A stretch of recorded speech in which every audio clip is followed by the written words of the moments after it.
Girl, here we are. We're at our final Dateline for 2021. What a wild ride this was. I know. Oh, that must have been wild.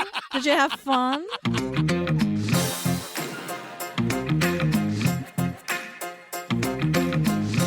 Hi, Julia Benzawali. Hi, Patrick Hines. Here we are, girl. The thing about Pam. This is the one. Our big finale until we decide to do some more Dateline somewhere down the road. Don't hold your breath for the beginning of 2022, but, we'll see how it goes. You guys, if you want more of us, and who could blame you? It's been a while since I've said that, girl.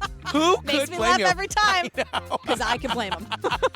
Find us on the Patreon, you guys. Over 300 full ad-free bonus episodes. Right now, we are in the middle of Lula Rich. Oh, it's bananas. Yeah, it's our holiday gift to you, Lula Rich. We also did the John Wayne Gacy thing on Peacock. Oh, yeah. We did Night Stalker. Heaven's Gate. Making a Murderer. The Jinx Lorena. Serial Season 1. Tiger King. Don't Have with Cats. Every long-form series on Netflix, Oxygen, Hulu, ID. It's all, we've done them all. Oh, Heist. Heist. The bourbon of it all. The bourbon. I've never wanted to drink bourbon more than watching those episodes. Happy Gate. I can't get over it. Happy Gate.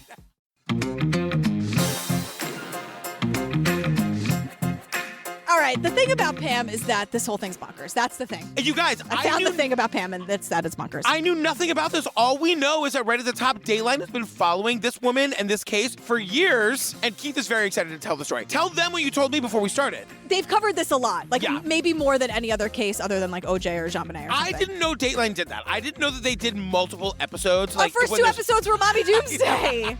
But they do that because they are following them constantly. Which is amazing. So when they have updates, that's why it's like last week, this is the update. Like sometimes it's very, very current. Things are happening with Pam Hupp. Wait till the end. I'll tell you all about it. It was evening. Outside the little house, under the streetlight. Silence. Then, the sound of a door closing. Female footsteps retreating. A car pulling away into the dark. And silence again. Then... Where does it live? Evil. Does it spring like a horror movie from some dark and frightening place? Or does it live quietly in fine society people as they live their decent lives?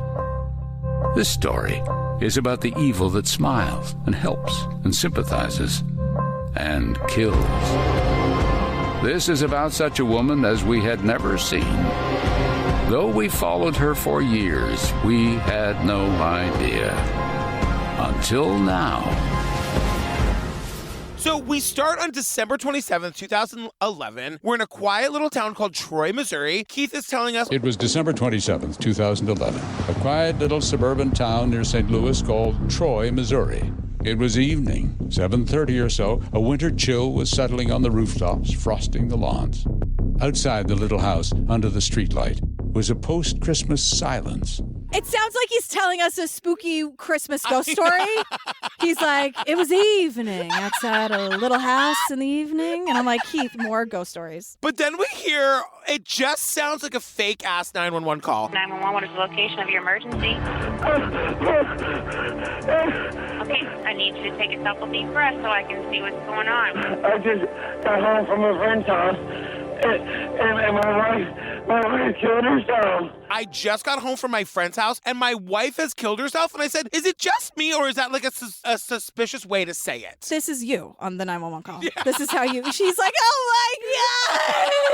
Yeah. Oh, and this is just the beginning. You guys, this husband is going to be taken down to the station, and he is hysterical. And the first little bit, he's real suspicious. I got to tell you, like, this is what they always say, like, makes a bad lie. Why would you come home and find your wife dead? We're going to learn there was a fucking knife sticking out of her neck. Why would you say she killed herself? I know. That's crazy. I know. So anyway, the husband's name is Russ Faria, right? And he came home to find his wife, Betsy, on the floor with a knife still in her neck. And Russ is beside himself. But also the 911 operator is not having it. Not buying it at all. She goes, Russell. Russell. She calls him Russell. Do you think she's beyond help right now, Russell? She's rolling her eyes and, like, filing her nails. I know. And Keith goes... The police arrived, had a look around, and took a still hysterical man to the sheriff's office for questioning. No. Take a deep breath for me, Russ. It's just proof you never know how anyone's going to react. You cannot ever pass judgment on that. I didn't know anything about the story, and I was like, he fucking did it. Like, oh my God, the dramatics of it all. We also see his butt crack, which I don't love. Not loving the butt crack shot at all. Finally, they calm him down, and they're like, why do you think it was suicide? And this is another thing that looks suspect, because Russ is now like, yeah, I don't know. I have no idea. I'm so glad you said that, because I was like, Daisy does this. She has the most convincing sounding sob, and you're finally like, sweetheart, calm down and we'll get ice cream. She'll be like, Daddy, I don't know. Oh, I'm sorry, you said ice cream, Daddy? What flavor? Can I get sprinkles? Can I get a double? And I believed it. Oh, yeah. I always believe it. And he does sound like unfazed. He's like, I don't know if she just wanted to scare me or what, but she said she was going to kill herself. Oh, yeah. Like they're having a beer, talking about the game or whatever straight guys do. And so Betsy had stage 4 cancer. Betsy's the wife's name. Right. And she was getting chemo. And so the story is that Betsy was getting chemo and then went to visit her mother. Russ worked from home all day, went to get cigarettes and dog food, then went to his usual Tuesday night game night at his friend Mike's house. But this is like in the last episode with the fucking chemo of it all. Could you just meet your wife at home after she's had chemo, Russ? I know. You know what I mean? Like, could you just go home and maybe make dinner for her for once? Well, here's the thing. He called Betsy and he's like, hey, do you need a ride? And Betsy's like, no, I'm good. Just go to Mike's. I need some time to myself. So by 9 p.m., he leaves Mike's, which is Tuesday night game night. Yeah. He picks up some Arby's and he heads home. He gets home at 9:40 and there she was. He says he opens the door and there's Betsy. Yeah, and so we're going to leave Russ at the police station for just a second. Yeah. We're going to meet Betsy's mom right now. And she says, 4 sergeants marched right in.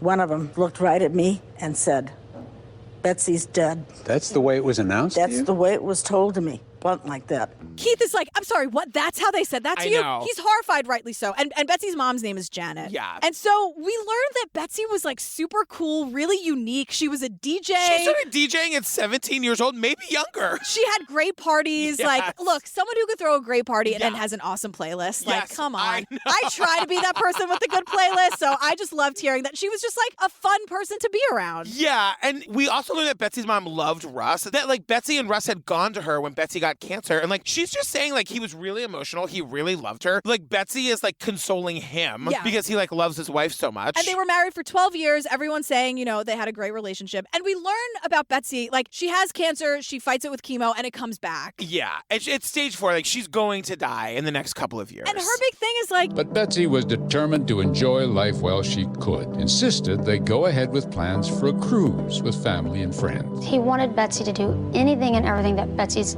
ever wanted to do. He wanted her to have those experiences. So when on that cruise, for example? That cruise. That's when they went to swim with the dolphins. Do dolphins like to be swam with like that? We see a picture of them where they're holding the dorsal fins. No, I've never heard of a place where it's humanely done. I don't know if that exists. But it's also like, I would fall for it. I know. Before it's like I knew petting better. a baby tiger. Before I knew any better, I'd be like, wait, you get to be with this. It's like, no, they should be in the also, ocean. like, dolphins have those sharp fucking shark teeth. Why are they not ripping humans limb from limb like squirrels do? Dolphins can kill sharks with their noses. Is that true? It's true. That's also a direct quote from the movie about a boy, but it's true nonetheless. They can kill them with their noses? Yeah. Dolphins are amazing. And yet they tolerate the humans holding onto the dorsal fins I know. for a fucking swim. Not nice. I know. The point is, Betsy's having a grand old time while she's here. And I kind of love that she's not going to sit and wallow. She's going on a fucking cruise. Why not? And if you like cruises, more power to you. I personally do not. Totally. So we're back in the interrogation room with Russ, and Russ is telling the cops that Betsy had attempted suicide a couple of times before. Mm-hmm. And we never get any real clarity on this. Because my thing is, like, that's never backed up by the family. We don't know anything, you know? Yeah. But this is where the cops are getting in Russ's face, saying, like, it couldn't have been suicide. Stabbed over 25 times. Oh my. No. 25 times. They're still counting. The cop says she was stabbed over 25 times. They're still counting. Yeah, over 50 stab wounds. And someone's like, we're still counting, Joe. Don't tell them the number yet. I don't know yet. Oh, my God. And they're saying, like, a stranger doesn't do that. It had to have been somebody that knew her and loved her. It had to have been you. Now, these cops get blinders. You just put your finger on my face. It had to have been you. You fucking... Where was Julian that night? I want an alibi. I have to say not eating Arby's. But game night sounds fun. Totally. I'm down for game night at Mike's. We eventually meet all those guys. They seem fun. My Mike loves to throwing a game night. Let's do it. Okay, we'll have a good playlist. It'll be fun. We'll do it for great. Bets. But they get blinders on for Russ real fast. Yeah, and then we start hearing from Betsy's friends and family even more. So we get audio of one of Betsy's really close friends, and she's like, look, Russ sucks. Yes. He was really horrible to Betsy. He's very degrading to her. And he makes comments about how much money he'll have after she's gone. He's got life insurance on her at work. She's got life insurance. You know, I'll be able to pay off the house. Blah, blah, blah, blah, blah. Just insensitive, which would upset her. And she was tired of it. According to this voice, he's like taunting her about the cancer and like, it's crazy. And so this friend with all the tea, her name is Pam Hupp. And she happened to be the one who drove Betsy home from chemo that night. Like, they're so close that Pam's like driving her home from chemo. And Keith just doesn't believe in spoilers because he's like, Pam Hupp. That's a name you need to remember. That's a name you need to remember. It's called The Thing About Pam. I was going to say. Keith, he's just so happy to be here. He's been dying to rip this Pam bitch apart. So the question is, like, could Russ have done this? And Betsy's mom is like, you know, things have been really great in their marriage. He'd been a thoughtful and devoted son-in-law. He was like a son to me. Like, this seems out of character for her then. Right. And the mom even says, you know, it was like I lost two people. Right. Because that's how close she was to Russ. So back with Pam Hupp. And the cops are... Annoying name. It's Pam Hupp. Pam Hupp. Like, of all the... she's got... There's plenty to hate about Pam. The thing about Pam is that I hate her.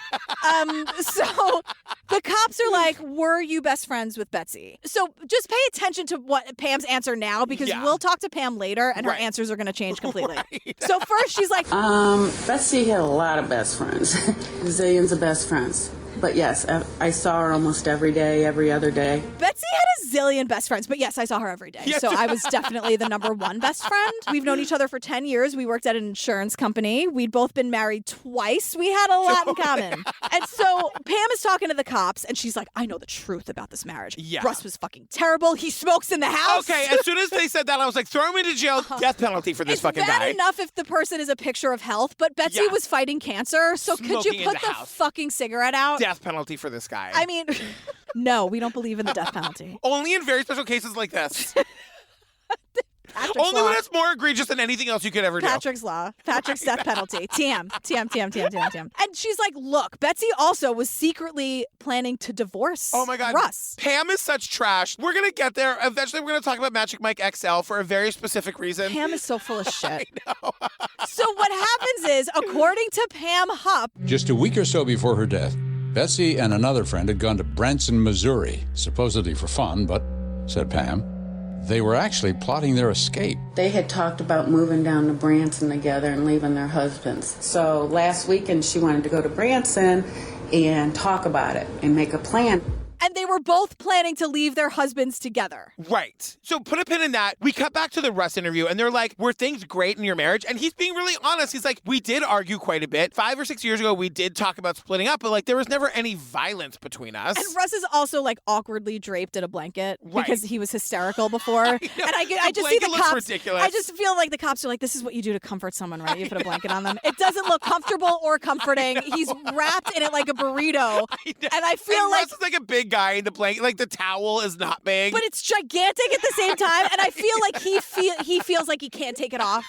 It's all very awkward. And it's all for show from the cops and for Russ. And the thing that we might not have made clear is that they're interviewing Russ and Pam at the same time. Right. So like these interviews are happening simultaneously and Russ doesn't know that. And so they're like, all right, Pam is giving us all the tea. We're going to test Russ. And they say, hey, what do you know about Betsy's friend Pam? We're expecting him to be like, oh, she's the worst. Right. Because of all the shit that she's saying about him. He's like, she's a good person. She's very friendly. You don't think she'd have anything bad to say about you? No. would she have anything bad to say about you? He's like, I don't think so. No way. Why would she? Now Russ is like, why are they asking me about Pam? Oh, Yeah. wait, Pam was the last person to see my wife alive? Now, wait a second. But he does say, like, I don't think she could have done this. Right. This is where I have, you look ridiculous with this towel, Russ. Just take it off. Doesn't matter. It's okay. It's not about the blanket. It's No. about finding who killed your wife. Exactly. So while Russ is like, I think Pam's like fine. Like, we definitely didn't have a problem. Yeah. Pam is going to 100. Instead of just saying, like, Russ was a terrible guy and I think he could have been a little violent and let the cops do their job or Right, whatever. yeah. She goes to a zillion and she's like, He'd start playing this game of putting a pillow over her face to see what it would feel like I don't know if she said, this is what it's going to feel like when you die or whatever, and then act like he was kidding. She was very upset. Pam, that's ridiculous. It's ridiculous. And Russ is like, I never did that, girl. I never did that. And then he's like, you know what? I don't like Pam very much anymore. Ask me that first question again. I don't think she's very nice. Steve was in the middle of giving a Lyft driver like a stellar review the other day, and then we got feedback that the driver said some shit about us. What'd they say? I don't know. And then Steve just goes, well, now they get a 1. Wait, they notify you if you get a bad they don't tell you what the feedback is, but they just like, the driver didn't like you very much. I know. I don't have 5 stars. I have like a 4.98. I have a 4.9. And I want to know what that 0.02 is for. What did I have a couple? Don't count my drinks. I'm still very nice. I tip every time. I don't want to hear it. I've never thrown up in a car. Oh my I've God. never done anything that would warrant a not 5-point rating. So they're looking at the crime scene, and they find blood on a pair of Russ's slippers that have been thrown into a closet. And they find like a handprint on the wall. Like, I mean, this literally comes down to there's blood on his slippers. He did it. He's the guy. And it's a very messy crime scene. There's blood everywhere, but like blood is getting into the bedroom and on his slippers. And Russ is like, girl, I can't tell you what I don't know. I don't know how that happened. I was at game night. I stopped at Arby's. I came home and this is what I found. I don't know how the blood got on my slippers. By the way, he's got 4 fucking alibi witnesses that like corroborate his story. We'll get there. Yeah. But they question him for 48 hours and then they let him go. And I'm like, 48 hours and you never asked for a lawyer? What? I know. And so the media's all over it because they have 2 days to be freaking out about this case, right? And one person goes, do you have anything to say? And Russ goes, I'd like to say, get out of my face. I'd like to say, get out of my face. Russ. So then we meet Mary, Russ's cousin, not a fan of Pam.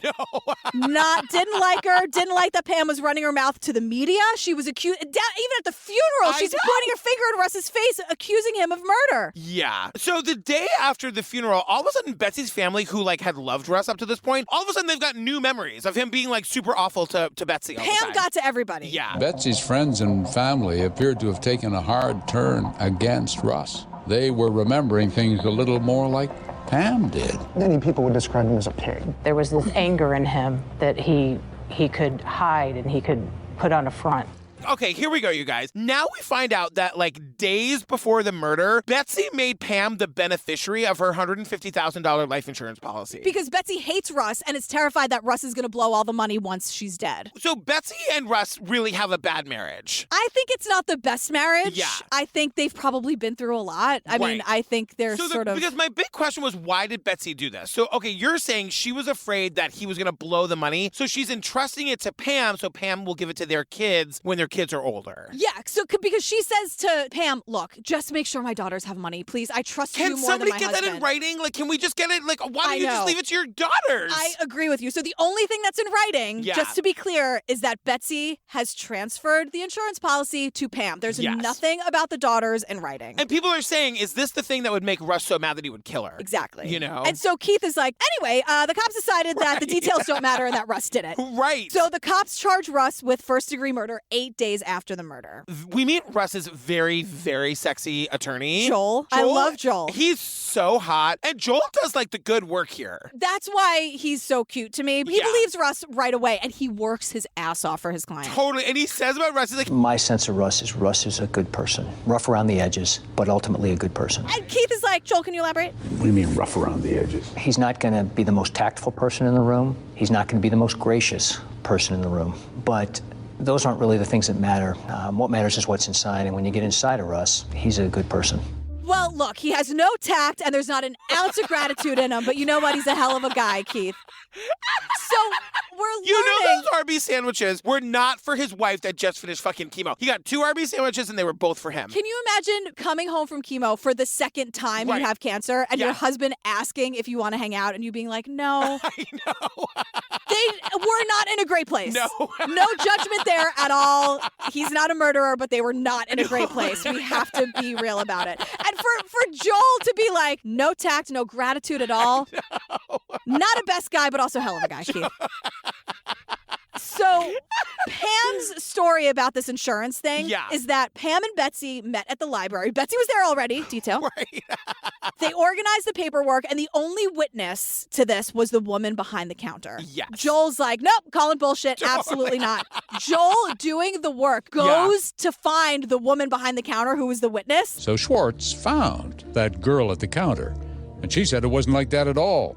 She said Pam was in charge. Pam did the talking, while Betsy stood back. That made it sound like it was Pam's idea. Oh, no. Pam is a fucking bully and a steamroller. Betsy didn't really want to do this, and Pam was kind of running the whole thing. Betsy was super quiet. But this is where I'm like, I don't really understand why Pam did this. What? You know you're going to die. Like, you know this money is going to be paid out. I don't understand what's happening. But Pam is manipulating Betsy for her insurance policy. Yes. And remember how Betsy and her friend were going to, like, a different county of Missouri on the secret trip to divorce their husbands together? Right? No, they were going jelly bean shopping. Because the friend is here. Her name is Linda. She's British. A Brit in Missouri. Now I've seen everything.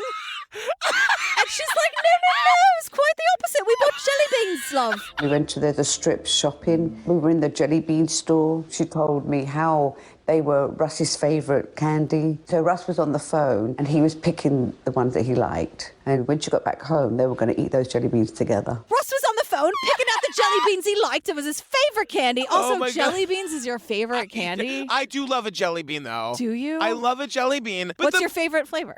Lime.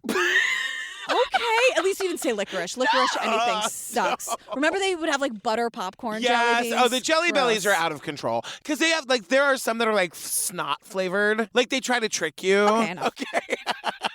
Russ, please. But they're going to go home that night together and eat jelly beans together. Right. That's, like, the big plan for the night. And that the fact that Betsy was like, hey, honey, like, what are your favorite jelly beans? I'm here. Like, she wants to get him the candy he likes, whatever. And Linda says, well, she was upset about one thing. She was upset about meeting that cow Pam that she hates. Oh, my God, I love that. That feels like a very British put down. I don't know why, like, you pine cone. I think a pine cone is a British thing. That pine cone Pam. Pine cone Pam. That's it now. The thing is, the British friend is like, she was really upset about this meeting. She didn't tell me why, but she said over and over and over again that she was upset about it. I'm like, could you ask a fucking follow-up question? I know. I feel like Betsy the whole time was like, I'm really anxious about this meeting with Pam. I really wish someone would offer help or ask me a question about it. And Linda's like, I'm sorry, I'm near the Swedish fish. I'm sorry. Did you know they have, like, gummy bears, but they're butterflies? Isn't that fantastic, love? I'm like, British friend, ask her why. Right. And also, just a reminder, so, like, Pam and Betsy changed the insurance, or mostly Pam, and then 4 days later, Betsy's murdered. So Hot Attorney Joel, like, does a timeline of Betsy's last day. So she had chemo that day. Pam wanted to join her. Like, can I come hang at chemo? And Betsy's like, no, I have a ride. And Pam's like, I really want to come. Right. And Betsy, in the nice way, is like, look, I have a friend, like an old family friend. We really need some one-on-one time together. So thank you so much, but we're good. And Joel and Keith are both like, We need to spend some one-on-one time together. So in other words, stay away. In other words, don't come. One-on-one time to me means you're interrupting if you come. Nevertheless, Miss Hupp chose to join them at chemotherapy. She fucking shows up anyway at chemo. What is with these people not, like, respecting and honoring what these people want? Well, honey, she's going to kill her that day. Like, I know. I'm still with the last episode, though. Not respecting the chemo. I know. Can I come hang at chemo? Can I come hang out? Like, what a needy asshole. Pine cone. Pine cone. Such a fucking pine cone. Because after chemo... But they ditch Pam. They're like, okay, Pam, thanks. And they, like, this friend is Bobby. So Betsy and Bobby, off they go to dinner finally to catch up. And also, that time is wasted because they're just bitching about Pam the whole time. They're not actually catching up. They're talking shit about Pam. I know. So after dinner, Bobby and Betsy go back to Betsy's mom's house. Pam fucking shows up there, too. Keith calls it... And that's where Pam picked her up to give her the unasked-for ride home. The unasked-for ride home. It was 30 minutes out of her way. I know. She's gonna kill her. Like, that's the whole thing. Like, she's not I can actually... still be mad about it, even though it's obvious. She's not, like, actually being annoying. She's being a murderer. You know what I mean? Yeah, she's relentless. Right, exactly. Now, this is important. So they leave Betsy's mom's house at around 6:30. They would have gotten to Betsy's place a little bit after 7. At 7:04, there's a call from Pam's phone to Pam's husband. And during the call, Betsy gets on the phone. Very much alive, Keith wants us to know. At 7:21, there's a call from Betsy's daughter, unanswered to Betsy. At 7:26, there's an unanswered call to Betsy. At 7:27, there's a call from Pam Hupp's cell phone to Betsy's cell phone. Also unanswered. That call, Pam told the detectives, was to let Betsy know she was home safe. Pam says that was her calling Betsy to let her know that she got home safe. It's the I'm home safe call. Exactly. First of all, if all of this were real, Betsy would have been like, bitch, I don't care. Bye! Yeah, I know.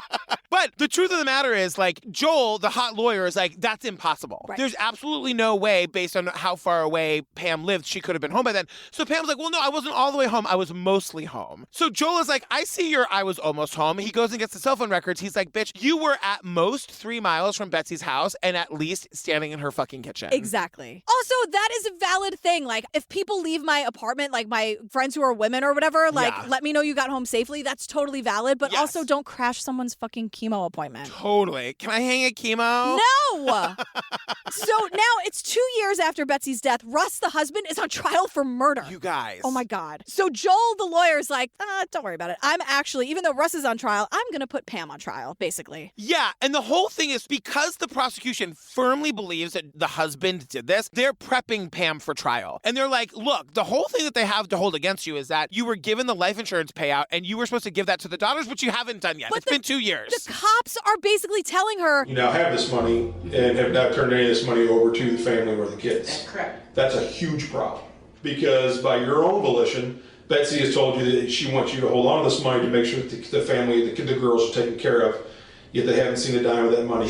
What are the possibilities of you getting that trust set up for the girls before the trial? 100%. So she does it, and Keith is like, look, like, to her credit, she puts 2/3 of the money in a trust for the daughters. And I'm like, okay, well then what's going to happen? But it's been 2 years and the daughters didn't see a nickel and she didn't do anything until the cops warned her about it. It's disgusting. Exactly. But it doesn't matter because the judge says to lawyer Joel, he can't mention the insurance. Right. Pam is not on trial here. The husband is, which is like, God damn it, that's a decent point. Right. I hate Pam, but it's a decent point. Right. You also can't point to her as a killer, but they do, of course, show all the fucking gruesome crime scene photos. And they show the image of the slippers. And my whole thing is that, like, this is their big smoking gun, right? Her blood is on his slippers. The slippers are in the closet. He obviously did this. I'm like, if he was the murderer and he had done this, he wouldn't have kept the fucking slippers. Exactly. He would have thrown the slippers. Like, why would he have kept them? Joel has a whole plan about it, a whole PowerPoint. We'll get there momentarily. But first, all of those guys from game night, you guys, they parade them on the sand and they're like, we were all within 8 feet of each other the whole night. Did he act the same as usual? And you said, you know,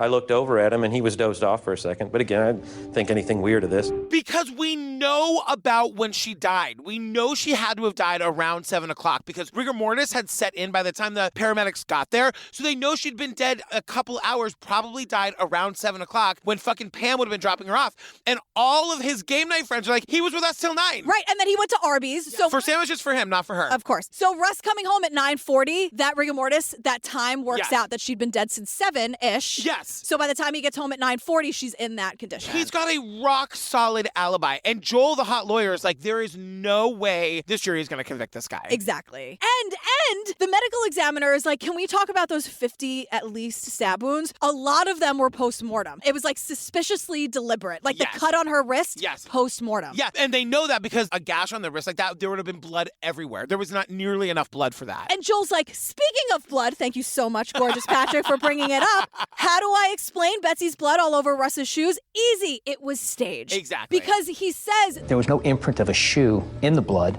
nor was there any footprint anywhere on the tile floor leading back to where the slippers were found. So how would the blood get on the shoes? Somebody attempted to stage this. Dipped it in the blood? Dipped it in the blood and hid those back in the closet.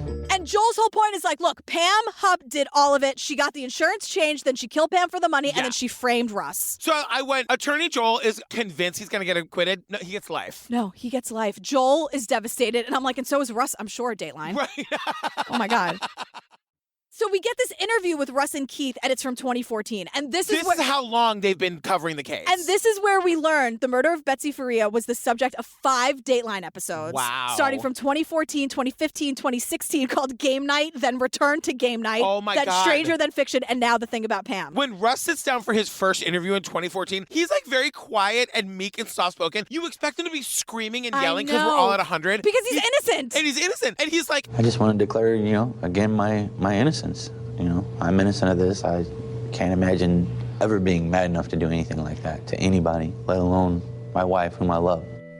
hi, I would just like to remind everybody that I'm innocent. I did not do this. Thank you very much. If it's not a problem, I would just really love to fight for my innocence if that's okay. And guess what? Betsy's daughters have filed a lawsuit because, and I'm sure this surprises nobody, Pam never gave them the money like she was supposed to. Even when the cops were like, girl, please do that, she still didn't do it. So here's the thing, you guys, because I'm like, wait, how did this all go down? And Keith says, weird, I thought that money was in a trust. Right. Nope. And it was in a trust, but right after the trial, Pam defunded the trust and paid herself out all of that money. The daughters never saw a penny. And this is where it all becomes very clear that the daughters were never anywhere in the paperwork. It was just Betsy transferring it to Pam and then Pam giving her word to Betsy. Yes. Or I don't even know what that conversation was. Like that, I can't trust Pam. No.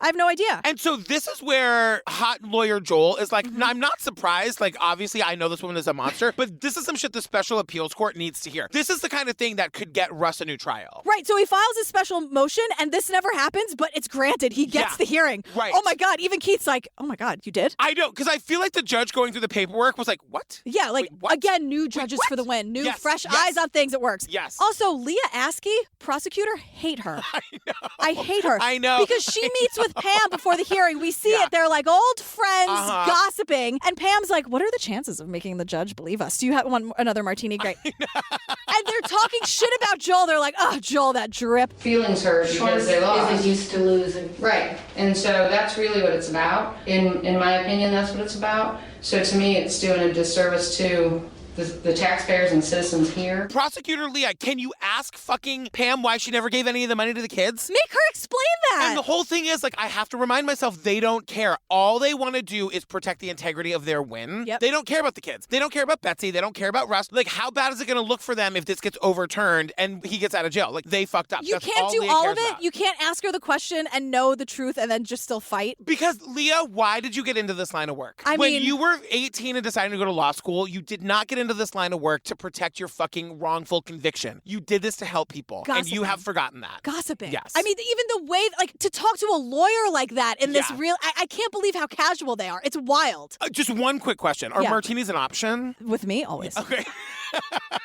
Why I don't have one now is a fucking mystery to me. We need to get you know what? We need to get a bar in this fucking booth. Patreon? Yeah, sorry, Steve. I'm overruling you.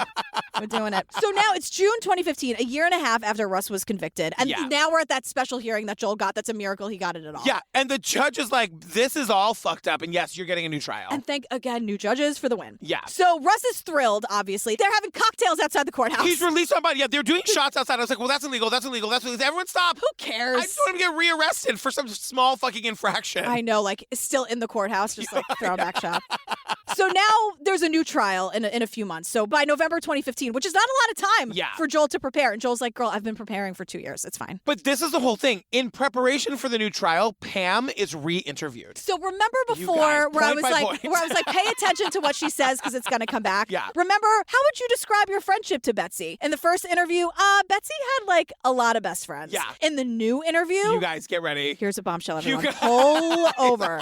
In this new interview, put on some Indigo Girls playing softly in the background. Yeah. Yes, it's going there, you guys. Okay. In the new interview, she goes, I knew the most intimate of family stuff from her. And Keith's like, Intimate? Yes. Pam says, oh, we weren't just friends. We were lovers. You guys, I, alone in the office, went, audible gay gasp in the office. Pam says, and I quote, you guys get ready. I replaced what a husband would be. It's honestly a relationship with two women who really aren't attracted to women. I don't know how to explain that. I'm attracted to men. Love everything about them. Can't wait till Magic Mike XL comes out. The fucking no homo of it all. Pam. Also, none of this is true. None of this is real. None of it's true at all. Poor Betsy. Can you imagine Betsy at Freda's in the Sky? It's the gay bar in heaven, you guys. If you don't know that, that's a Patreon joke. But like Betsy at the gay bar in the Sky drinking her fucking martini, watching this interview is like, oh, that bitch. Oh, that bitch. I know. Like, what? Oh, I love men. Can't wait till Magic Mike. And it's like, Magic Pam, Mike XL. Oh my God. just be gay, Pam. I know. Doesn't that seem so fake? know, Like, I yes. can't wait to go to Chippendales. Like, Pamela, Stop it. Tom Selleck is so handsome. Yeah, look at, Burt Reynolds. Fabio is really doing it for me. Just be gay. Just or be gay, a little, do whatever you want to do, Pam. So accept everything you do. Accept everything you do. Don't do any of that. Plus, hot Lori or Joel is like, yeah, nobody fell for this. Nobody fell for it. They were lesbians together, you guys. Oh my God. Oh my God. I did what a husband could do, but I wasn't lesbians. We were just intimate lovers. Totally. But I wasn't attracted to her at all. I was just basically her husband, only I was a woman. Pam also, speaking of her husband, has more shit to say about Russ. At first, she barely knew the guy. Now he's a monster. And not only, he's a homophobic monster. Because Pam is like, pushed me up against the wall, and he said, "You never come over here again." He was all red-faced. Like gritted teeth. Oh, he's like, talk about this far away from a face? Yeah, he was right there. I could feel his spit. Nasty. And he said, "You two thumpers," something to that effect. "If I ever catch you together again, I'll bury you out in the backyard." Oh, Russ heard about us sleeping together, flew into a jealous rage, and he calls them... They bleep it. What? I couldn't figure out what he called them. Muff thumpers. Oh. And they bleeped out muff. Oh, my God. Pam! And then threatens Russ to didn't kill... do this, you guys, by the way. This is all fucking bullshit. Is that not the most made-up threat you've ever heard in your life? Also, is Russ maybe homophobic? 1,000% yes. Totally. Is he a murderer? No. Do we have to talk to him about the homophobia? Yeah. Absolutely. So the cops tell Pam, well, maybe Russ walked in on you and like lost it. Literally. And Pam's like, no, this is a dumb theory because then I would be dead too. Right. Which is like, okay. Pam thinking 2 moves ahead. But then, so we're at the second trial. Russ picks a bench trial. We've talked about this before. I guess you have a right to pick like either a jury trial or a trial where the judge just decides it. I think this was the way to go for him. I don't know why every fucking trial isn't like this because jurors are emotional and judges are not. Right. So it's just like, if you didn't do it, let the judge decide it on the facts, you know? And Joel is raring to go. He cannot wait. He's like, let me at her. He cannot wait to take down Pam Hupp. So the prosecution goes first. They have like new evidence that they present about like a cop remembering seeing droplets in the bathtub, which indicates to the cop that Russ was cleaning up after murdering his wife. Yeah, there was never a report. This is a memory that's 3.5 years old that no one has mentioned until today. So nope. Right. And then there's something from Betsy's computer, which Leah calls Betsy's dying declaration. So this is all bullshit. The prosecution introduces this letter that Betsy wrote to Pam but never sent. So like they found this letter on Betsy's computer and it's very damning if true. What did it say? I'm scared to go home. I'm scared of Russ. He started putting a pillow over my face saying, "This is what it feels like when you die. I want to give you the insurance money." The letter ended with, "If something happens to me, would you please show this to the police?" But they take it to a fucking forensic expert who's able to prove that that letter was typed on a different computer and then like somehow digitally uploaded to Betsy's. So like obviously Pam wrote this letter. It was timestamped when Betsy wasn't even home. She was playing tennis. Exactly. So she wrote it, put it on a thumb drive, put it on Pam's computer, and thought that no one would, even if you go to like some document on your computer, right click it, get info, you can see when it was made. Yes. And when it was recently updated. Like it doesn't take a fucking genius. I'm now a forensic expert. Right. But this expert actually like found the real shit. But it's like, Pam, everything is digitally timestamped. Like grow up. Right. So the judge like hears all of this evidence, goes and deliberates, comes back and fucking Russ isn't guilty. And more than that, the judge is like, we learned some really serious shit in this trial, you guys. It raised more questions than answers. Yeah, the judge is like, I have more questions. Let's look into that. Yeah. Shall we? So like Russ is set free and Keith is like, and then the prosecutor made it clear that they still, quote, believe that Russ did it because they declined to reopen the investigation. They're just saving face. Right. They're not solving the murder. Right. They're actively not solving the murder. They're saying like, we still believe Russ did it and he got away with it. And then, so remember the lawsuit that Betsy's daughters filed because they never got a single fucking cent? Yeah. Dateline's there for that trial too. Pam is waving to the cameras like she's Nancy Grace at CrimeCon thinking anyone wants to say hi to her. No one's waving back at Pam. Pam, how dare you wave to the cameras? Who the fuck do you think you are? So we're at the hearing. Pam is being a nightmare. Yeah. She's being asked, basically, I hope, what'd you do with the money? Why did you give it to the daughters? You guys. And she goes, What was your answer? Whoa. What was your answer? Whoa. What was your Whoa, answer? whoa, whoa. I direct the court. I don't know what you're talking about. whoa, whoa, whoa, whoa, whoa, whoa, whoa, whoa, whoa, whoa, whoa, whoa, whoa. And someone tries to answer and she goes, whoa, whoa, whoa. Like she won't respond other than whoa. She is infuriating. Her lawyer's like, and I quote, I'm not going to argue about her credibility. She's not a credible witness, but that's not the issue. I'm not going to argue her credibility. She's not a credible witness. And also, I guess it doesn't matter because the daughters lose the lawsuit. How is that possible, Patrick? Because the thing is that they say, like, all of the paperwork was in place and that legally that's all that fucking matters. God. So now... Oh, my God, you guys, gird your loins. She won this case or whatever. She's leaving, and as she walks by the Dateline cameras, she says out of nowhere, Say hi to Kathy. Who's Kathy? Kathy is a Dateline producer who produced this very episode we're watching. Poor Kathy. So now, cut to August of 2016, we're back in Missouri, and we have a 911 call. Oh, my God. 911, where's your emergency? Hey, hello, there's someone breaking in my house. Help! What's the address you're at? Help! You want me to get your wife? No, I'm not getting in the car with you. No, What's get your away. address? Hey, hello, there's someone breaking into my house. Help! It is, again, the fucking fakest sounding 911 call you've ever heard. The way she goes, help! No one is in distress. It sounds like she's just saying, like, oh, there's a cat in my, like, what are you talking about? But then you hear like 6 fucking real gunshots. But you also hear a man in the background, and then you hear this woman going, no, I won't get in the car with you. Shoot! Right. It's Pam Hupp on the phone. Yeah. And we don't know who the guy is, but we do know that he is now dead. Yes. And so Pam, who got away with murder, I will never understand the decision making here. Pam, who got away with murder, is now back in a fucking interrogation room. And she's like fake crying. And she's like, the man, whoever that was attacking her while she sat in her car in her driveway. She says this guy was clearly brought here to kill me. He was dropped off and then ran into her own car and tried to attack her. And she's like, he gets in the car and he goes, And he was like, bitch, we're going to the bank. And I'm like, I'm not going to the bank with you. Get out of my car. And he goes, bitch, we're going to the bank. We're getting Russ's money. So then she says that he pulled a knife on her. She's somehow able to, in the car, she's somehow able to wrestle the knife away from the guy. She runs inside. He follows her. That's when she calls 911 and you hear his voice in the background. And she gets her gun. So she runs to her bedroom, gets her gun, and shoots the guy 6 times. So now we meet Detective Brian Hilke. So Brian's like, all right, this is going to be a media circus. Yeah. We have to do this right. Keith, how am I doing? Am I doing okay? Also, can you do them all right? Can you do every case right? God damn it. Huge notes. I was like, can you try to get them all right? Why don't we focus on doing them all right? But he's not just the ones that Dateline is going to cover. Yeah, he's like, I knew all the cameras were going to be here. Keith, you would come. Am I doing okay, Keith? Legend, my Am I God. all right? And Keith's like, not really. Work them all like they're make or break. Go to 100 for all of them, Brian. But we're going to use that quote. Thank you so much. So we still don't know who Pam killed. Right. But there's this handwritten note in his pocket, you guys. It's like a checklist. Right. Get Hupp in car, take to bank. The note specifically said get Russ's money. Should be 100 to 150,000. Take Hupp back to house. And then dispose of her.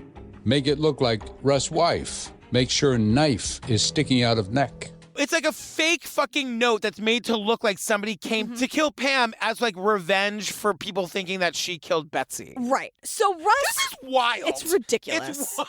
But what she's trying to say is that Russ, who's thrilled to be out of prison and acquitted, is now going to kill Pam for insurance money and maybe put himself back in prison that he was in wrongfully and is now out. Right. Excuse me. So Russ calls his cousin Mary. Remember Mary, not a fan of Pam from the beginning? And Russ is like, Mary, I know you hate Pam too. She is involved in this. Come with me to the cops and like, just help me. And the cops are like, look, we didn't even have to go looking for Russ. He was thrilled to talk to us. We see him like, they're swabbing his mouth. He's like, do you need more? I'll give you as much as you need. Couldn't wait, taking his shirt off before he said, what do you need?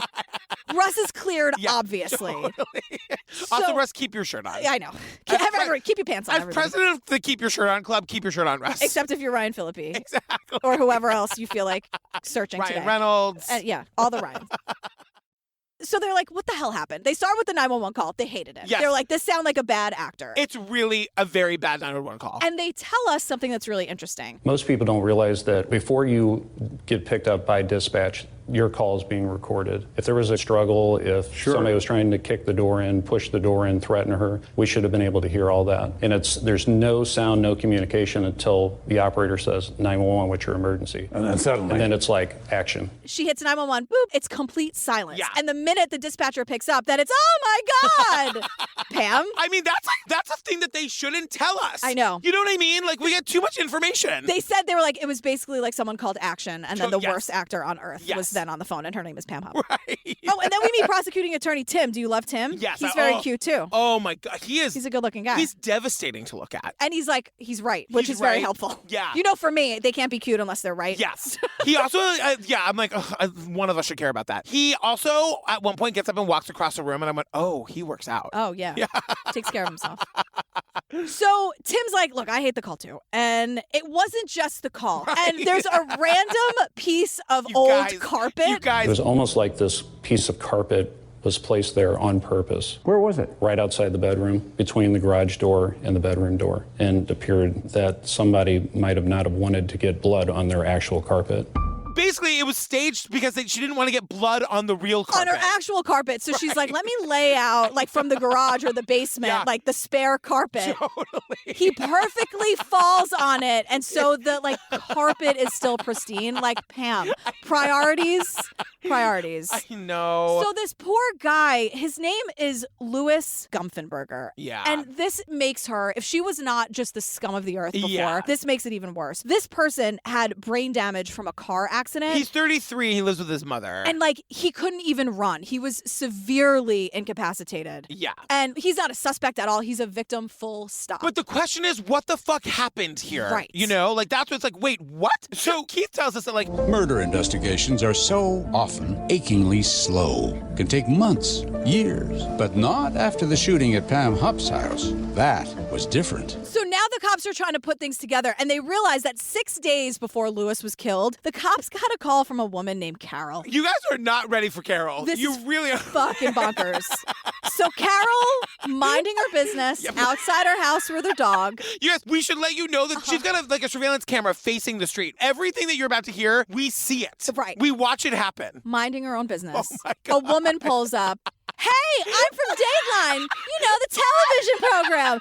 Carol says to the cops. She's like, well, I'm from Dateline. I said, okay.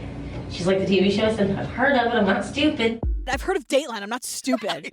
Carol, I love you. So the woman's like, hi, I'm Kathy. I'm a producer for Dateline.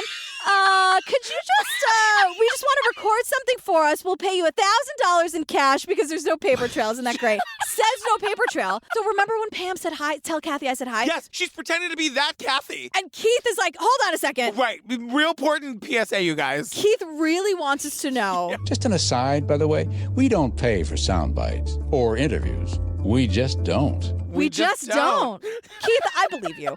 Carol also knows it's bullshit because she's no fool. She's watched all 800 episodes of Dateline. But she's you and or me because she's just fucking curious and agrees to. She's like, what is this scam?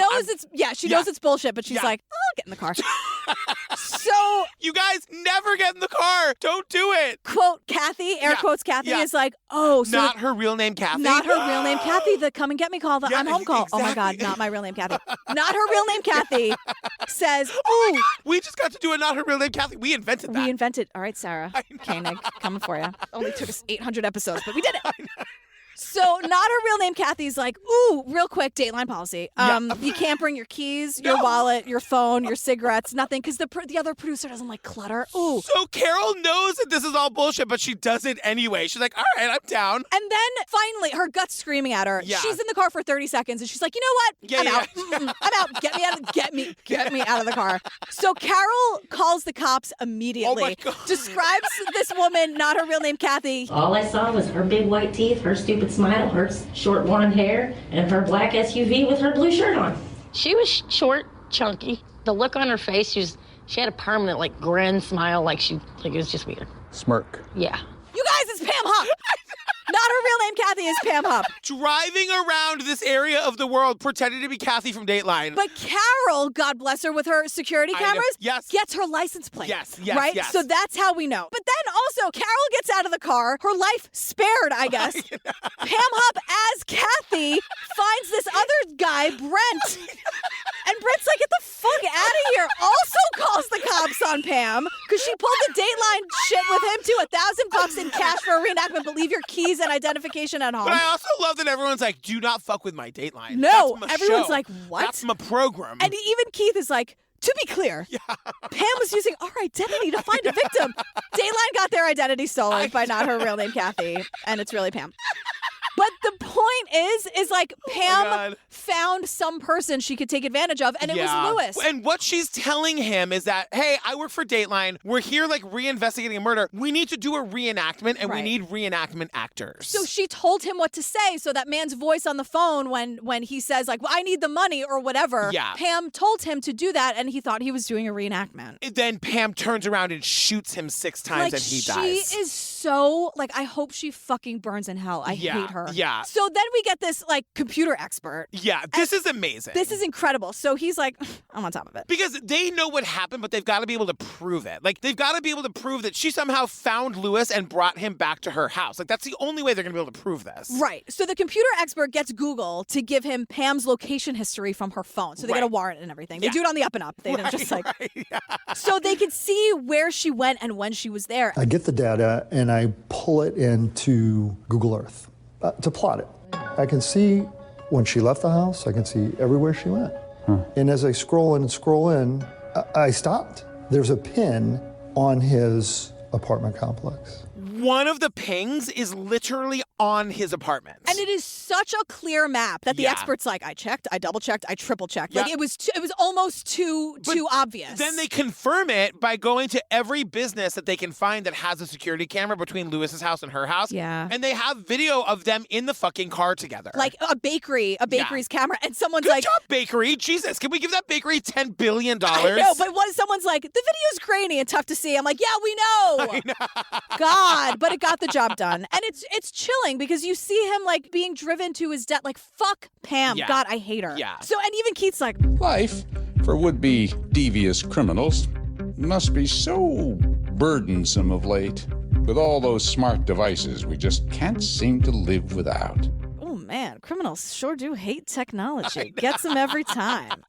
So a week after Lewis's death, they arrest Pam and charge her with his murder. The hot lawyer is like, This is a pretty cool crime story for a 7th grader, maybe a 5th grader. But to actually come up with the story and then try to execute the story. And think you're going to persuade people that it's true. You can't be very bright if that's what you do.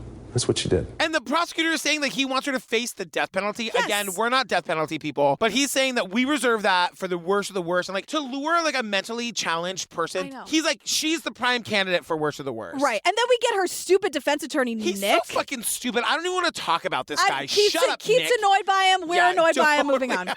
So we're back with Pam. Now it's footage from the cops. So you know those cameras are like in the corner, so we're looking down on Pam. Yeah. And she asks for a lawyer. The cops Oh my leave the God, room. this is crazy. See, like she finds a way to be left alone in the interrogation by room. asking for a lawyer, which again, ask for a lawyer, Yes. everyone. Yes. Not just Pam Hupp. Like she knows to do that. I know. Poor Russ was there for 48 hours. Oh my God. God, I hate her. I know. So she knows she's being watched by the camera, and there's a pen on the table. Yeah. So we see her like try to slyly move the water bottle over to take the pen, and it's like, Pam, she's so bad at this. Yeah, but she does it. So she smuggles the pen, puts it down her pants. Yeah. In the back of her pants, and then she starts feeling for the arteries in her neck. But now she doesn't have a pen. She's just like feeling with her hand, like casually, right? Uh-huh. So then the cops ask back, and she's like, "Ooh, I gotta pee. Can I go pee?" So they're like, "Yeah, sure, totally unsupervised. We'll just throw you into the bathroom." Yeah. Then suddenly they hear her screaming. She's starting to stab herself with the pen she smuggled out of the interrogation room in the bathroom. God. And they say, like, at first it's like, well, obviously that's an obvious sign of guilt, right? Because she's got a conscience. Nope. No. It's all for attention. Did she really want to kill herself? I don't think she did. I think she's too much of a coward for that. I think she knew that she's now going to be primetime again, and everybody's going to be paying attention to Pam Hupp. We came to find out later that the injuries were mostly superficial. We see photos of blood on the floor, Yeah. but they're like, it was all just surface wounds. She wasn't actually trying to kill herself. Right. Well, and it ends kind of like, look, again, I don't believe in the death penalty, but we're told that Pam's trial was delayed, and then there's rumors that there's going to be no trial at all. And that ends up being true because Pam takes a plea deal. She's offered, like, what the prosecutor is saying is we didn't want to go through the length and expense to the taxpayers of like a death penalty case because that goes on for decades. Like that's, all the appeals and whatever. They offer offer her an Alfred plea. So this is not a West Memphis 3 Alfred plea. Right, because that's the only context I have for this. So Alfred pleas can be different depending on the person. Case, yeah. So what happens here is that they're offering Pam Hupp an Alfred plea in which she doesn't get the death penalty, she just goes away for life. Yeah. And I'm like, okay. And I guess they don't have to go to trial? Yeah. So now we're in the courtroom again and we're trying to see if Pam Hupp is going to accept this plea. Right. And so Russ and his cousin who hates her, they're like, ooh, she aged. Ooh. The best description of her I could come up with was the old hag that gave Snow White the apple. She looks a bit like that now. Russ is thrilled. He couldn't be happy. He loves that she looks like shit. He loves it. So it's like a major hearing. Pam pleads guilty. She gets life in prison without the possibility of parole, plus 30 years for good measure. So remember with Betsy's murder, the judge who convicted Russ and that prosecutor Leah who wanted to be Pam's best friend? Yeah. They get voted out of office. Because Leah was like, I'm not going to pursue the case because fuck this. They get voted out of office. Mike Wood is on the scene. He beats Leah 74-26. He's like, I want justice. I want answers. Yeah. So he's like, I want to do what's best for Betsy. Using the fact that Pam murdered Lewis and is in prison for that, he's like, I think that makes a good case for me. Yes. That she's actually a murderer and she probably murdered Betsy. Spoiler, she did. Right. They reopened the case of Betsy Faria. And then, you guys, you would think we're done. We're not done, you guys. They're now saying that they think that Pam committed another murder in 2012, the killing of her own mother. Which is 2 years after Betsy was murdered. 2 years after she got away with murder, she kills her own mother. And we do a flashback to her in the interrogation room, and she's like, I really hate to say it, wanted money. My mom's worth $500,000 that I get when she dies. If I really wanted money, there was an easier way than trying to combat somebody that's physically stronger than me. I'm just saying. Yeah, not for nothing. If I wanted to kill someone for money, it would be my mom. Cut to her mom. Yes. She pushed her mother off the balcony of her assisted living home. Yeah, her mom's in an assisted living home. But the thing is, Pam is the last person to see her mother. And she says goodnight to her mother, goes downstairs and says, my mom's not going to be coming down for dinner tonight or breakfast tomorrow. Don't even bother her. Don't worry about it. And the staff is like, okay, no bed check, nothing. Right. That lady who was suspected of murder a couple years ago, that's fine. 2 years later, everyone knows Pam Hupp, right? So they don't check on her mother, and she's discovered at lunchtime the next day. And having been very likely thrown off the balcony of her fucking 3rd floor apartment. Yeah, they have this structural engineer here to be like, no, she didn't trip and fall. She was shoved. Yes. There's physics involved. There are numbers and science. Yes. I believe Justin. Justin tells us what's up. So we have an update. Yeah. Okay, I Googled. So as of July 2021, Hupp is serving a life sentence for the murder of Lewis, right? Yes. And now Mike Wood, remember who came in and saved the day after Leah the Gossiper was voted out? So now in July of this year, he has filed first-degree murder charges against Pam for Betsy's murder. Oh my God! He's seeking the death penalty for Pam. And now he's also launching an investigation into possible prosecutorial misconduct in the case brought against Russ, Betsy's husband. And so Mike Wood is like, everyone hold tight. My investigation's probably not going to be wrapped up until after the new year in 2022. But look, it's probably going to lead to criminal charges. So Mike Wood is on it. Yay! And they fucking love the death penalty in Missouri, huh? I know. Ugh. Just let her rot. I know. I know I said I can't wait for her to burn in hell, but I want her to rot first and then burn for eternity. All right, Mike, I'm going to make a phone call. Don't worry about it. I'm on top of it.